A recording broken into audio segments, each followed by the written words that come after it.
मेरे सामाजिक परिवार के सभी सदस्यों को नमस्कार। और अब मैं आज बात करने जा रहा हूं अभी ये सासाराम लोकसभा की, जो 40 बिहार की लोकसभा सीटें हैं उनमें सासाराम लोकसभा सीट है। और यहां सभी सांसद कौन है? भारतीय जनता पार्टी के छेदी पासवान। चूंकि ज्यादातर सीटें जदयू, भाजपा और लोक जनशक्ति ने ही जीता है, तो लोकसभा में कहीं गुंजाइश राजद के लिए बची नहीं थी। छेदी पासवान 2014 और उससे पहले 89 और 91 में जनता दल के टिकट पर सांसद बने थे। बड़े खांटी नेता हैं, पुराने नेता हैं। और इस सीट को इस वजह से भी जाना जाता है, जो आप लोग ठीक से जानिए, मीरा कुमार जी अभी कांग्रेस की स्टार प्रचारकों में हैं। जो सूची जारी की गई 30 लोगों की, तो मीरा कुमार का भी नाम है। मीरा कुमार इसी सीट से, जो पूर्व लोकसभा अध्यक्ष हैं, 2004 और 2009 यानी 2 बार सासाराम से ही सांसद रही हैं जब वो लोकसभा अध्यक्ष बनी। और मीरा कुमार से पहले इस देश के बड़े नेताओं में बाबू जगजीवन राम का नाम आता है। बाबू जगजीवन राम इस सीट से 8 बार लोकसभा सांसद रहे, 8 बार। और अगर हम अभी की बात कर लें तो 2019 के लोकसभा चुनाव की बात करें तो छेदी पासवान को 50% से ज्यादा मत मिले थे भारतीय जनता पार्टी के टिकट पर, 4,94,800। और उन्होंने कांग्रेस की मीरा कुमार, जिनको मात्र 34% यानी 16% का फासला था, 3,29,055 मत ही हासिल हो सके थे। अब लोकसभा का चुनाव तो हो गया, प्रचंड बहुमत से मोदी जी जीत गए, लेकिन अब ये क्या होगा? विधानसभा की 6 सीटें, इसमें क्या होगा? जो राजमाइश जमकर हो रही है, मोहनिया सुरक्षित सीट है, भभुआ है, चैनपुर है, चेनारी सुरक्षित है, सासाराम है और करगहर है। तो सबसे पहले मोहनिया सुरक्षित की बात कर लेते हैं। यहां वैसे तो आमने सामने का मुकाबला है भारतीय जनता पार्टी और राष्ट्रीय जनता दल के बीच में, लेकिन त्रिकोणीय कर दिया है। राष्ट्रीय लोक समता पार्टी की प्रत्याशी हैं, जिला परिषद सदस्य हैं श्वेता सुमन। चूंकि भाजपा ने तो अपने वर्तमान विधायक निरंजन राम को ही उतारा है और राष्ट्रीय जनता दल ने संगीता देवी को। अब ये सीट, इसी सीट से छेदी पासवान 2 बार विधायक रहे हैं जनता दल यूनाइटेड के टिकट पर। छेदी पासवान के प्रभाव वाली सीट कह सकते हैं, सांसद भी हैं, यहां से विधायक भी रहे हैं। और चूंकि जब यहां सांसद बन गए थे तो ये सीट छोड़ दी थी, तब भाजपा के निरंजन राम बने थे। 2015 में 60,911 मत मिला था निरंजन राम को, और दूसरे स्थान पर यहां कांग्रेस के संजय कुमार रहे थे। लेकिन अब फिर से राष्ट्रीय जनता दल ने संगीता देवी को दिया है, उनके हिस्से सीट आई है। और रालोसपा ने वहीं की जिला परिषद सदस्य हैं श्वेता सुमन। निरंजन राम का पलड़ा भाजपा के जो प्रत्याशी हैं उनका यहां भारी दिख रहा है। भभुआ विधानसभा, इस विधानसभा सीट पर भी भारतीय जनता पार्टी ज्यादा मजबूत दिख रही है। भारतीय जनता पार्टी के विधायक हुआ करते थे आनंद भूषण पांडे, 2015 में चुने गए थे, लेकिन उनका निधन हो गया। और उनके निधन के बाद 2018 में इस सीट पर उपचुनाव हुआ। उपचुनाव में उनकी पत्नी रिंकी रानी पांडे जीती। रिंकी रानी पांडे को 64,000 से ज्यादा मत मिले थे। और कांग्रेस के खाते में सीट आई थी, कांग्रेस जनता दल यूनाइटेड और राजद के खाते में। तो कांग्रेस के टिकट पर शंभू सिंह पटेल लड़े थे, 49,547 मत ही उनको मिल सके थे। ये भभुआ विधानसभा सासाराम लोकसभा में आती है, कैमूर जिले में आती है। और अगर यहां का कहें कि क्या है, तो ज्यादातर वैसे बिहार में तो यहां भी उसी तरह से 87% ग्रामीण इलाका है।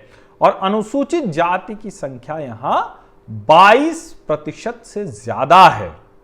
2015 के चुनाव में यहां करीब 60% मतदान हुआ था। अच्छा, मतदान का प्रतिशत मैं ज्यादातर सीटों पर नहीं बता रहा हूं, लेकिन यह भी एक महत्वपूर्ण, एक कहें कि मानक होगा कि इस चाइनीज वायरस के समय में, संक्रमण के समय में कितना मतदान होता है। वैसे बिहार के लोग उत्साही होते हैं और ज्यादा वहां इसका डर और दिख नहीं रहा है, तो मुझे लगता है कि लोग निकलेंगे। अब भारतीय जनता पार्टी ने फिर से अपनी विधायक रिंकी रानी पांडे को टिकट दे दिया है। राष्ट्रीय जनता दल से भरत बिंद मैदान में हैं और राष्ट्रीय लोक समता पार्टी यहां तीसरा कोण लेकर आ रही है। वीरेंद्र कुशवाहा इस सीट पर भी भाजपा की विधायक बनती दिख रही हैं। अगर अब हम अगली सीट की बात करें, चैनपुर ये भी सासाराम लोकसभा और कैमूर जिले में ही आती है। और यहां पर भी अनुसूचित जाति के लोग 21% हैं। अब यहां की अगर बात करें तो 2015 में, हालांकि यहां 62% के आसपास मतदान हुआ था 2015 में, चैनपुर से भाजपा के ब्रिज किशोर बिंद, ये हैं विधायक, और विधायक नहीं खनन मंत्री भी हैं। इनको मत मिला था 58,913, लेकिन जो ये जीते थे चुनाव, बहुत नजदीकी मुकाबले में जीते थे, अंतर बहुत कम था। इन्होंने बसपा के मोहम्मद जमा खान को बहुत कम मुकाबला, कितना, करीब 700-800 मतों से हराया था। इनको 58,913 मिला, विधायक जी को, मंत्री जी को, और जमा खान को मिला 58,242। बिंद साहब इसके पहले भी 2 बार विधायक रह चुके हैं, और भारतीय जनता पार्टी के लालमुनि चौबे इस सीट से 4 बार, और बसपा के महाबली सिंह भी 4 बार विधायक रहे हैं। अब इस सीट पर त्रिकोणीय मुकाबला है। वैसे भाजपा के जो मंत्री हैं, विधायक हैं, बृजकिशोर बिंद वो हैं, बसपा से मोहम्मद जमा खान यानी ग्रैंड सेक्युलर डेमोक्रेटिक फ्रंट से हैं, और कांग्रेस, राजद और लेफ्ट पार्टियों से प्रकाश कुमार सिंह हैं। निश्चित तौर पर यह एक ऐसी सीट है जहां तीनों प्रत्याशी बहुत मजबूत हैं, और यहां की जिस तरह की स्थिति है, इस सीट पर भी भारतीय जनता पार्टी का दम ज्यादा दिख रहा है। और सासाराम की चिनारी सुरक्षित विधानसभा की अगर बात करें तो 2015 में यहां से राष्ट्रीय लोक समता पार्टी के टिकट पर लल्लन पासवान जीते। लल्लन पासवान पहले 2 बार जनता दल यूनाइटेड के टिकट पर भी विधायक चुने जा चुके थे, लेकिन जब 2015 के चुनाव में नीतीश जी चले गए लालू जी के साथ, और यह सीट चली गई कांग्रेस के खाते में, और कांग्रेस ने मंगल राम को टिकट दे दिया, तो लल्लन पासवान इधर चले आए और राष्ट्रीय लोक समता पार्टी के टिकट पर 68,148 मत पाकर विधायक बनने में सफल रहे। चिनारी विधानसभा पूर्ण ग्रामीण विधानसभा है, करीब 96% से ज्यादा ग्रामीण इलाके में आती है। अगर आबादी की बात करें तो 22% से ज्यादा अनुसूचित जाति के लोग हैं यहां, और 2019 की अगर बात करें तो 54% से ज्यादा, यानी करीब 55% मतदान हुआ था। अब फिर से जनता दल यूनाइटेड यहां से टिकट दे रही है, तो लल्लन पासवान जी अपनी पुरानी पार्टी में लौट आए हैं, और जनता दल यूनाइटेड के टिकट पर अपनी विधायकी बचाने के लिए लड़ेंगे। उनके सामने कांग्रेस के मुरारी प्रसाद गौतम हैं, लोक जनशक्ति से चंद्रशेखर पासवान हैं, और बसपा के श्याम बिहारी राम हैं। सासाराम विधानसभा की अब बात कर लेते हैं। यहां से राष्ट्रीय जनता दल के अशोक कुमार विधायक हैं, और अशोक कुमार भी दल बदली कर गए हैं। अब ये राजद की बजाय चले गए हैं जनता दल यूनाइटेड में, और जनता दल यूनाइटेड ने इनको टिकट भी दे दिया है।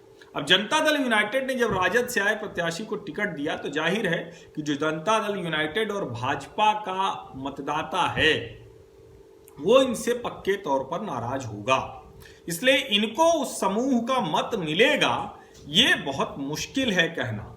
और 2015 में नीतीश जी जब लालू जी के साथ गए, तभी ये सीट भाजपा के हाथ से चली गई थी। सासाराम से इससे पहले अगर हम कहें तो भारतीय जनता पार्टी के विधायक जीतते रहे हैं, और अभी भाजपा के एक बड़े नेता यहां से प्रत्याशी हैं, लेकिन वो भाजपा से नहीं है, वो लोक जनशक्ति से हैं। वो बड़े नेता हैं रामेश्वर चौरसिया, जो उत्तर प्रदेश के सहप्रभारी रहे, नोखा से कई बार विधायक रहे, अब वो सासाराम से लड़ने जा रहे हैं। अब आप सोचिए कितनी मजबूत सीट है भाजपा की, कि भारतीय जनता पार्टी के जवाहर प्रसाद 5 बार यहां से विधायक रहे हैं, जो पिछली बार हारे हैं राष्ट्रीय जनता दल के अशोक कुमार से। अब अशोक कुमार राष्ट्रीय जनता दल से जदयू में है, लोजपा से रामेश्वर चौरसिया लड़ेंगे जो भाजपा के बड़े नेता है, और राष्ट्रीय लोक समता पार्टी से चंद्रशेखर सिंह। इस सीट पर लोक जनशक्ति पार्टी ज्यादा मजबूत स्थिति में दिख रही है। और अब सासाराम लोकसभा की आखिरी 6वीं विधानसभा सीट करगहर विधानसभा, जनता दल यूनाइटेड का विधायक चुना गया। मुकाबले में राष्ट्रीय लोक समता पार्टी के उम्मीदवार को 12,907 मतों के अंतर से हराया। 2010 में करगहर सीट पर पहली बार चुनाव हुआ था, तो जनता दल यूनाइटेड को जीत मिली थी। जनता दल यूनाइटेड के रामधनी सिंह ने जीत हासिल की थी। उन्होंने लोक जनशक्ति पार्टी के शिव शंकर सिंह को हराया था। तीसरे स्थान पर कांग्रेस के आलोक कुमार रहे थे। इसका मतलब क्या हुआ कि कांग्रेस की भी यहां जमीन थी, इसीलिए इस बार टिकट बंटवारे में करगहर आ गई है कांग्रेस के पास। और पुराने कांग्रेसी नेता उनके बेटे संतोष कुमार मिश्रा हैं, कांग्रेस ने अपनी ताकत लगाई हुई है। यहां 2 विधानसभा सीटों पर कांग्रेस उम्मीद से दिख रही है, उसको लग रहा है कि हम बढ़िया लड़ सकते हैं। जनता दल यूनाइटेड से वशिष्ठ सिंह है और लोक जनशक्ति ने राकेश कुमार सिंह उर्फ गबरू सिंह को प्रत्याशी बनाया है। कुल मिलाकर सासाराम लोकसभा सीट पर भाजपा जदयू और भाजपा लोजपा ये गठजोड़ लड़ता और बेहतर करता दिख रहा है। अब चुनाव के नतीजे किस तरफ जाएंगे, क्योंकि अभी चुनाव चल रहा है और उस चुनाव में कितनी और नई चीजें होंगी। अभी जो इमोशनल अत्याचार चल रहा है चिराग पासवान का, वो कितना काम आएगा, नीतीश जी कितना कुछ अपने पक्ष में लोगों को कर पाएंगे, और जो भाजपा का मतदाता समूह है वो कैसे मन बनाएगा, उससे भी बहुत सी चीजें तय होंगी। फिलहाल इन सब रोचक समीकरणों के बीच में मैं आपको सभी 243 विधानसभा सीट का अनुमान, आंकड़ा, तर्क, तथ्य वो सब लेके विश्लेषण करता रहूंगा, बताता रहूंगा। तो जिनको बिहार चुनाव में दिलचस्पी हो उनको आप इधर का रास्ता दिखाइए, क्योंकि ऐसा नहीं है उत्तर प्रदेश का मैं हूं तो मेरे बगल में ही बिहार है, तो बिहार की भी चीजें मैं उसको अनुमान लगा रहा हूं। और एक और जो जरूरी बात मैं आपको बताऊं कि जब मैं ये सारा अनुमान लगा रहा हूं तो उसके तरीके क्या है। एक तो ये कि मैं सभी विधानसभा सीटों, सभी लोकसभा सीटों का जो 1952 से लेके 1967 कहीं 2008 के परिसीमन में, वो उसका एक अध्ययन कर रहा हूं। दूसरा, कौन सा प्रत्याशी किस पार्टी के साथ गया, कहां प्रत्याशी मजबूत था, जाति समीकरण क्या था। और तीसरा जो बेहद महत्वपूर्ण है कि आप लोग जो मेरे सामाजिक परिवार के सदस्य हैं वो भी मुझे भेजते रहते हैं कि ये सीट है और इस पर ये प्रत्याशी जीत सकता है।